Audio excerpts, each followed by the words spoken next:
BEd மாணவர் சேர்க்கைக்கான கலந்தாய்வு வெள்ளியன்று துவங்கியது.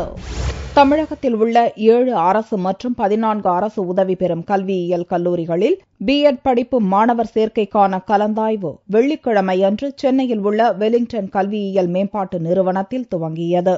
முதல் நாளன்று 142 சிறப்பு பிரிவு இடங்களுக்கான கலந்தாய்வு நடந்தது. இப்பிரிவில் இசக்கிமுத்து என்ற மாணவர் 78.715 கட் ஆஃப் மதிப்பெண் பெற்று சைதாப்பேட்டையில் உள்ள கல்வியியல் கல்லூரியை தேர்ந்தெடுத்தார். நான் இன்றைக்கி நடந்த பிஎட் கலந்தாய்வில் மாற்றுத்திறனாளிக்கான இடஒதுக்கீட்டில் கலந்துக்கிட்டேன். அதில் ஃபஸ்ட்டு மார்க் எடுத்திருக்கேன். அது எனக்கு ரொம்ப ஹாப்பியாக இருக்குது. என்னுடைய மார்க் 78.714. நான் சைதாப்பேட்டை கவர்மெண்ட் காலேஜை செலக்ட் பண்ணியிருக்கேன். 2076 இடங்களுக்கான பொது கலந்தாய்வு சனிக்கிழமை முதல் செப்டம்பர் 5ஆம் தேதி வரை நடக்கிறது. 2118 மாணவர்களுக்கு ஒதுக்கீடு செய்யப்பட்டுள்ளது.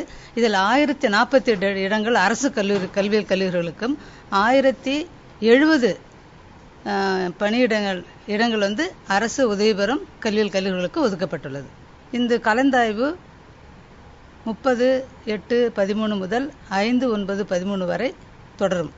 அரசு கல்வியியல் கல்லூரிகளில் உள்ள 1048 இடங்கள், அரசு உதவி பெறும் சிறுபான்மையற்ற கல்வியியல் கல்லூரிகளில் உள்ள 648 இடங்கள், அரசு உதவி பெறும் சிறுபான்மை கல்வியியல் கல்லூரிகளில் உள்ள 422 இடங்கள் என மொத்தம் உள்ள 2118 இடங்கள் கலந்தாய்வு மூலம் நிரப்பப்படுகிறது.